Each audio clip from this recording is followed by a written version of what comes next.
মৰমৰ ছাত্ৰ-ছাত্ৰীসকল, আজি আমি তোমালোকৰ ৰবিনসন ক্ৰুছ নামৰ পাঠটিৰ কেইটামান শব্দ আৰু অসমীয়া অৰ্থ আলোচনা কৰিম।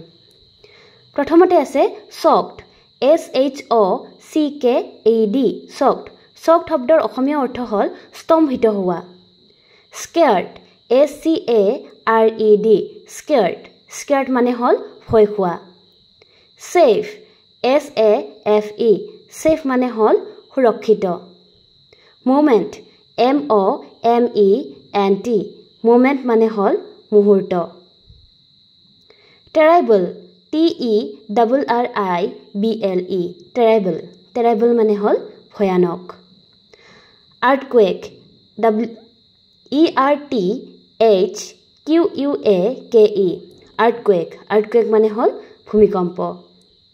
dropped, DROPPED, dropped, drop মানে